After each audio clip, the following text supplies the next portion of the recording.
ದಿನಾಂಕ 2/2/2026 ಅಂತೇಳಿ ದೇವರ ಹಿಪ್ಪರಗಿ ಪೊಲೀಸ್ ಠಾಣೆಯಲ್ಲಿ ಒಂದು ಮಿಸ್ಸಿಂಗ್ ಕೇಸ್ ರಿಜಿಸ್ಟರ್ ಆಗುತ್ತೆ. ಪ್ರಭು ರತ್ನಾಕರ್ ಅನ್ನುವಂತ ವ್ಯಕ್ತಿ ಅವನ ಹೆಂಡತಿಯಾದಂತಹ ಸರೋಜಿನಿ ಅನ್ನೋರು ದಿನಾಂಕ 24/1/2026 ಬೆಳಿಗ್ಗೆ 8 ಗಂಟೆಯಿಂದ ಮಿಸ್ಸಿಂಗ್ ಆಗಿದ್ದಾರೆ. ಮಾರ್ಕೆಟ್ಗೆ ಹೋಗ್ತೀನಿ ಅಂತಂತೇಳಿ ಹೋದವರು ಬಂದಿಲ್ಲ ಅಂತಂತೇಳಿ ಫೆಬ್ರವರಿ 2ನೇ ತಾರೀಕು ಒಂದು ಮಿಸ್ಸಿಂಗ್ ಕೇಸ್ ಕೊಡ್ತಾರೆ. ಸೊ ಆ ಹಿನ್ನೆಲೆಯಲ್ಲಿ ಪ್ರಕರಣವನ್ನು ದಾಖಲುಕೊಂಡು ದೇವರಿಪ್ಪರಿಗೆ ಪೊಲೀಸ್ನವರು ಪತ್ತೆ ಮಾಡುವ ಒಂದು ಕಾರ್ಯವನ್ನ ಕೈಗೊಂಡಿರ್ತಾರೆ.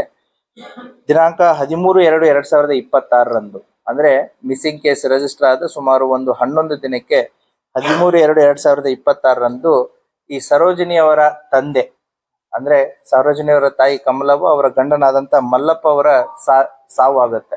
ಸೊ ನಾರ್ಮಲ್ ಏಜ್ ರಿಲೇಟೆಡ್ ಸಾವು ಆದ್ಮೇಲೆ ತಂದೆ ತೀರ್ಕೊಂಡ್ರು ಕೂಡ ಮಗಳು ಬರಲಿಲ್ಲ ಯಾಕೆ ಅನ್ನುವಂತ ಒಂದು ಅವ್ರಿಗೆ ಬಲವಾದಂತ ಡೌಟ್ ಕಾಡುತ್ತೆ. ಗಂಡ ಹೆಂಡತಿ ಮಧ್ಯೆ ಸಾಕಷ್ಟು ಸಮಸ್ಯೆಗಳಿದ್ದು ಹೆಂಡತಿ ಜಗಳ ಮಾಡಿ ಹೋಗಿದ್ರು ಕೂಡ ತಂದೆ ತೀರ್ಕೊಂಡಾಗ ಮನೆಗೆ ಬರ್ಬೇಕಾಗಿತ್ತು ಮಗಳು ಅನ್ನುವಂತ ಒಂದು ವಿಚಾರ ಅವರಿಗೆ ಬಲವಾಗಿ ಕಾಡುತ್ತೆ. ಆ ಹಿನ್ನೆಲೆಯಲ್ಲಿ ಅವರು ಗಂಡನ ಮೇಲೇನೆ ಸಂಶಯ ವ್ಯಕ್ತಪಡಿಸ್ತಾರೆ. ಸೊ ತದನಂತರ ಪೊಲೀಸ್ನವರು ಗಂಡನನ್ನ ತಂದು ಎನ್ಕ್ವೈರಿ ಮಾಡಿದಾಗ ಗೊತ್ತಾಗುತ್ತೆ ಈ ಗಂಡ ಒಂದು ಕಾಂಟ್ರಾಕ್ಟರ್ ಕೆಲಸ ಮಾಡ್ಕೊಂಡಿದ್ದಾನೆ. ಇವನು ಹಲವಾರು ಜನರ ಹತ್ತಿರ ಸಾಲಗಳನ್ನ ಕೂಡ ಮಾಡ್ಕೊಂಡಿದ್ದಾನೆ. ಈ ಸಾಲವನ್ನ ಯಾರ ಹೆಸರಲ್ಲಿ ಮಾಡಿದಾನೆ ಅಂತಂದ್ರೆ ಹೆಂಡತಿ ಹೆಸರಲ್ಲಿ ಮಾಡಿದ್ದಾನೆ. ಹೆಂಡತಿ ಅಂತ ಸರೋಜಿನಿ ಅನ್ನೋರ ಹೆಸರಲ್ಲಿ ಈ ಸಾಲ ಮಾಡಿದವರಿಗೆ ಬ್ಲಾಂಕ್ ಚೆಕ್ಗಳನ್ನ ಕೊಟ್ಟಿದ್ದಾನೆ. ಅವು ಚೆಕ್ ಬೌನ್ಸ್ ಕೇಸ್ಗಳನ್ನು ಕೂಡ ಆಗಿದೆ. ಯಾದಗಿರಿ ಜಿಲ್ಲೆಯಲ್ಲಿ ಚೆಕ್ ಬೌನ್ಸ್ ಕೇಸ್ ಆಗಿ ಹೆಂಡತಿಯ ಮೇಲೆ ವಾರಂಟ್ ಇಶ್ಯೂ ಆಗಿರುತ್ತೆ. ಆ ಹಿನ್ನೆಲೆಯಲ್ಲಿ 23ನೇ ತಾರೀಕು ದಿನಾಂಕ 23/1/2026 ಗಂಡ ಹೆಂಡತಿ ಮತ್ತೆ ಜಗಳ ಆಗಿರುತ್ತೆ. ಹೆಂಡತಿ ಮೇಲೆ ಸಾಲ ಮಾಡಿದವನು ನೀನೆಂತ ಗಂಡಸು ಅಂತೇಳಿ ಬೈದಿದ್ದಕ್ಕೆ ಇವನು ಸಿಟ್ಟಾಗಿರ್ತಾನೆ. ಅದೇ ಜಗಳ 24 ಅರ್ಲಿ ಮಾರ್ನಿಂಗ್ನು ಕೂಡ ಕಂಟಿನ್ಯೂ ಆಗುತ್ತೆ. ಅವನ್ದೇನ್ ಪ್ಲಾನ್ ಮಾಡ್ತಾನೆ ಅಂತಂದ್ರೆ ಈ ಎಲ್ಲಾ ಚೆಕ್ ಬೌನ್ಸ್ಗಳ ಕೇಸ್ಗಳಲ್ಲಿ ಮತ್ತೆ ಈ ಸಾಲ ತಗೊಂಡಿರೋದೆಲ್ಲ ಹೆಂಡತಿ ಹೆಸರಲ್ಲಿ ಇರೋದ್ರಿಂದ ಮತ್ತೆ ಈ ರೀತಿ ಇವಳು ನನಗೆ ಪದೇ ಪದೇ ಕಿರಿಕಿರಿ ಮಾಡ್ತಾ ಇರೋದ್ರಿಂದ ಇವಳನ್ನ ಸಾಯಿಸಿದ್ರೆ ಆ ಸಾಲ ಕೊಡೋದು ತಪ್ಪುತ್ತೆ ಮತ್ತೆ ಆಗ್ತಾ ಇರುವಂತಹ ಒಂದು ತೊಂದರೆನೂ ಕೂಡ ಮಾನಸಿಕ ತೊಂದರೆನೂ ಕೂಡ ಕಡಿಮೆ ಆಗುತ್ತೆ ಅನ್ನುವಂತ ಒಂದು ವಿಚಾರದಲ್ಲಿ ಅವತ್ತಿನ ದಿನ ಬೆಳಿಗ್ಗೆ ಅರ್ಲಿ ಮಾರ್ನಿಂಗು ಈ ಖಾರ ಕೊಟ್ಟು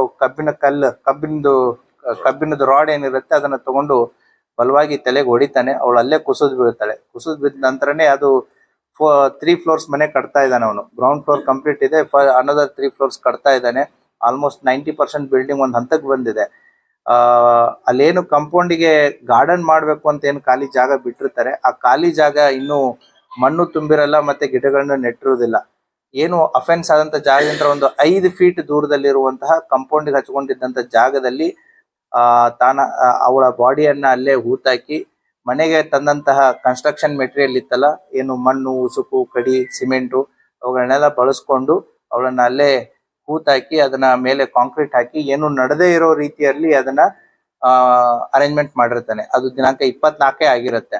24ನೇ ತಾರೀಕಿಂತ ಸುಮಾರು 2ನೇ ತಾರೀಕುವರೆಗೂ ಕೂಡ ಈತನೇ ಮಿಸ್ಸಿಂಗ್, ಅಲ್ಲಿ ಹುಡುಕ್ತೀನಿ ಇಲ್ಲಿ ಹುಡುಕ್ತೀನಿ ಅಂತೇಳಿ ತವ್ರ ಮನೆಯವರೆಗೂ ಕೂಡ ಟೈಮ್ ಡ್ರ್ಯಾಗ್ ಮಾಡಿರ್ತಾನೆ. ಆ ಟೈಮ್ ಡ್ರ್ಯಾಗ್ ಮಾಡಿ ಇನ್ನೇನು ಎಲ್ಲಿ ಸಿಗದೇ ಇದ್ದಾಗ ಹೆಂಡತಿ ಮನೆಯವರು ಕಂಪ್ಲೇಂಟ್ ಕೊಡೋಣ ಅಂತಂದಾಗ ಈತನೇ ಬಂದು ಕಂಪ್ಲೇಂಟ್ ಕೊಡ್ತಾನೆ. ಸೊ ಮಿಸ್ಸಿಂಗ್ ಕೇಸನ್ನ ಈತನೇ ಕೊಡ್ತಾನೆ. ತದನಂತರ 13ನೇ ತಾರೀಕು ಏನ್ ಡೆತ್ ಆಗುತ್ತೆ ಅವಾಗ ಮನೆಯವರಿಗೆ ಬಲವಾದಂತ ಡೌಟ್ ಇವನ್ ಮೇಲೆ ಬರುತ್ತೆ. ಅದನ್ನ ಪೊಲೀಸರ ಮುಂದೆ ವ್ಯಕ್ತಪಡಿಸ್ತಾರೆ. ಆತನನ್ನ ತಂದು ನಾವು ವಿಚಾರಣೆಗೆ ಒಳಪಟ್ಟಾಗ ಈ ರೀತಿ ಆಗಿದೆ ಅನ್ನುವಂತ ಒಂದು ಮಾಹಿತಿ ಹೊರಗೆ ಬೀಳುತ್ತೆ. ಈಗಾಗಲೇ ಆರೋಪಿಯನ್ನ ಅರೆಸ್ಟ್ ಮಾಡಿ ನ್ಯಾಯಾಂಗ ಬಂಧನಕ್ಕೂ ಕೂಡ ಕೊಡಲಾಗಿದೆ. Thank you. ಇಲ್ಲ, ಯಾವ ಕೇಸು ಇಲ್ಲ. ಇವನ್ ಮೇಲೆ ಕ್ರಿಮಿನಲ್ ಕೇಸ್ ಯಾವ್ದು ಇಲ್ಲ. ಈ ಗಂಡನ ಮೇಲೆ ಯಾವ್ದು ಕ್ರಿಮಿನಲ್ ಕೇಸ್ ಇಲ್ಲ. Thank you very much. ಒಂದು ಫಸ್ಟ್ ಇವರಿಗೆ ಅಪ್ರಿಸಿಯೇಷನ್ ಸರ್ಟಿಫಿಕೇಟ್ ಕೊಡುತ್ತೆ, ನೆಕ್ಸ್ಟ್ ಅದನ್ನೊಂದು ಡಿಸ್ಪ್ಲೇ ಇದನ್ನ ಮಾಡೋದು.